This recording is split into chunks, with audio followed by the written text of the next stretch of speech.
Bismillahirrahmanirrahim. Assalamualaikum warahmatullahi wabarakatuh. Alhamdulillah wassalatu wassalamu ala Rasulillah habibina Sayyidina Muhammad bin Abdullah wa ala alihi wa ashabihi wa mawalah amma ba'd.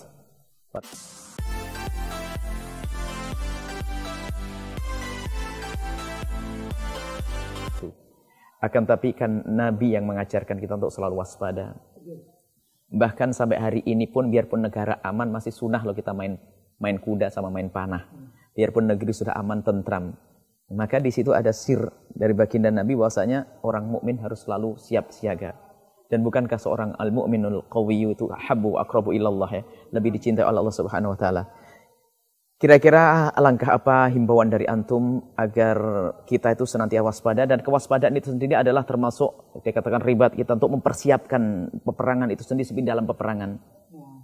Sampai dikatakan barokah itu diletakkan Allah di punuknya, di nasiyah, di punuk, di kepalanya kuda. Itu menunjukkan bahwasanya agar kita itu selalu waspada.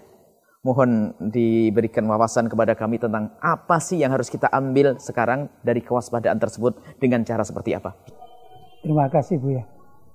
Ya, kalau kita mengingat sejarah Indonesia ya, di zaman Belanda atau di zaman Jepang atau di zaman PKI itu ya, itu orang tua kita, ulama-ulama kita, mereka ternyata ya tidak kosongan ya, mereka mempelajari ilmu untuk bela diri, termasuk juga mempelajari ilmu untuk bagaimana kalau dipanah atau ditembak itu tidak mempan ya, itu memang ada ilmunya ya.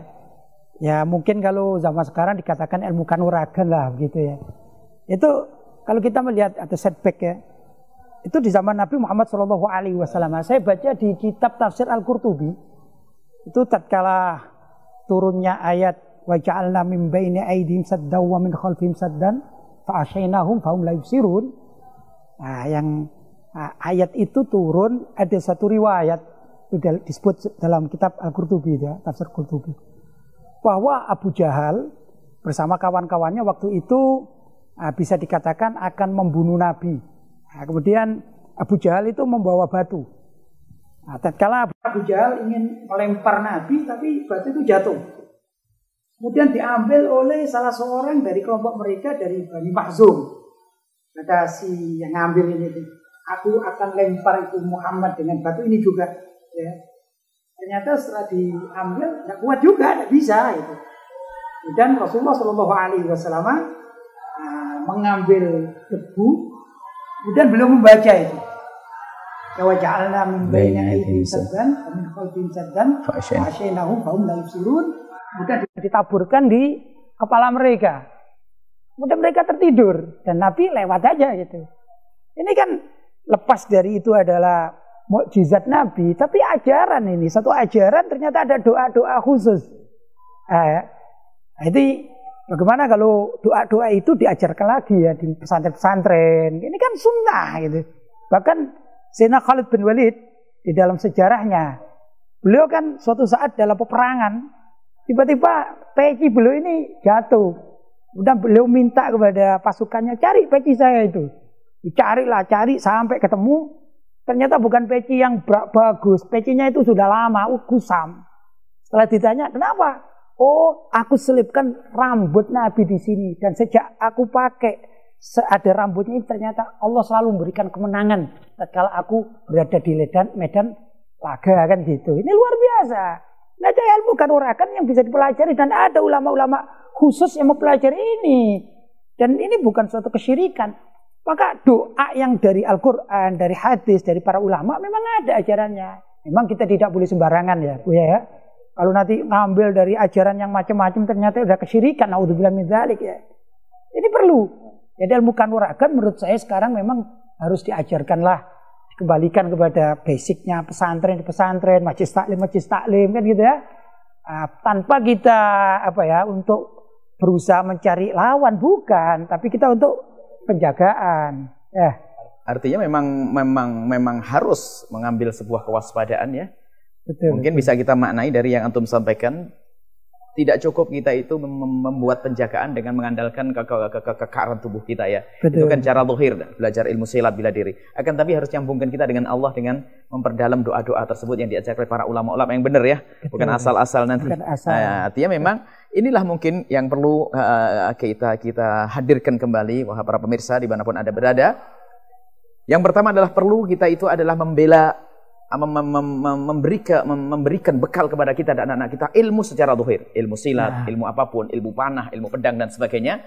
Di zaman dulu seperti yang disampaikan oleh Yang Mulia Kiai Haji Lutfi Basori, bahwasanya kita sambung dengan Allah dengan membaca zikir-zikir yang selama ini dihadirkan para ulama seperti Imam Nawawi mengadakan Hizbun Nasr dan baca itu dan sebagainya.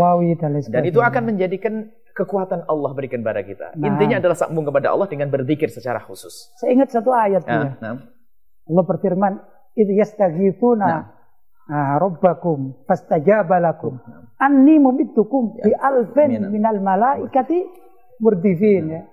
Tatkala kalian meminta kepada Tuhan kalian, yaitu Allah SWT, ya. Kemudian Allah memberikan ijabah kepada mereka. Anni mumiddukum, anni di sini Allah, ya. Allah memberikan pertolongan kepada kalian bi alfin minal malaika. 1000 malaikat dikirimkan murdifin terus menerus.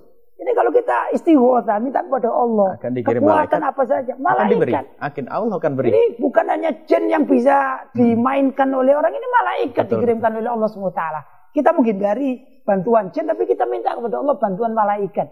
Ini mungkin yang perlu digalakkan. Artinya untuk menjaga dan atau kewaspadaan, kita harus juga lebih banyak dekat kepada Allah dengan baca zikir-zikir yang diajarkan oleh para ulama-ulama. Zikir di malam hari, jangan hanya segar siaga, tapi sambil mabuk, tapi dengan berzikir kepada Allah Subhanahu Wa Taala. Inilah para pemirsa dimanapun Anda berada, peringatan untuk kita semuanya. Waspada harus. Ilmu kanuragan atau ilmu bela diri, akan tapi jangan lupa digabungkan ilmu bela diri ini adalah dengan kita mengambil ijazah dari para ulama-ulama khusus yang mengerti ilmunya. Karena apa? Untuk sambung kepada Allah agar kita mendapatkan pertolongan khusus dari Allah Subhanahu Wa Taala. Mari kita galakkan. Ini himbauan dari beliau. Kita semua harus mulai saat ini, detik ini, siapapun harus bisa mengambil bagian untuk waspada. Karena mengambil bagian waspada itu termasuk bagian pada jihad jalan Allah Subhanahu Wa Taala. Biarpun negeri dalam keadaan aman, tetap disunahkan untuk berwaspada seperti main pedang, panah, renang dan seterusnya. Maka mari kita semua kami himbau, khususnya para santri yang mengaku dirinya adalah dekat kepada Allah Subhanahu Wa Taala. Tidak cukup Anda hanya belajar ilmu-ilmu saja, khususnya di zaman semacam ini Anda harus menjadi pengaman seperti pendahulu kita, para ulama yang mengamankan negeri ini, mengusir penjajah. Maka kalau ada penjahat di negeri ini, maka Anda lah yang bisa menyelesaikan. Dekat kepada Allah. Tidak cukup hanya dengan ilmu zahir. Tapi bagaimana kita mengambil ijazah dari para ulama, mengambil ilmu dari ulama, untuk kita amalkan. Dengan begitulah Allah akan berikan pertolongan kepada kita. Terima kasih kami ucapkan dan kepada Antum Hadratukum serta Lutfi Basori atas kehadirannya. Semoga ini menjadi pertemuan yang bermanfaat untuk para kaum muslimin. Semoga nanti semuanya bisa menjaga para ulama kita. Kalau sudah penjagaan kuat, insya Allah aman dan tidak ada yang berbuat zalim sehingga umat pun juga masuk surga Allah Subhanahu Wa Taala. Terima kasih kami ucapkan, semoga Allah menjaga Anda semuanya dan semoga Allah berikan semangat kepada Anda semuanya untuk menjaga para ulama-ulama dan semoga Allah mudahkan kita untuk belajari sesuatu yang diridhoi oleh Allah Subhanahu Wa Taala, bukan karena kesombongan, ilmu silat, ilmu apapun, karena Allah Subhanahu Wa Taala. Wabillahi taufiq wal hidayah. Wassalamualaikum warahmatullahi wabarakatuh.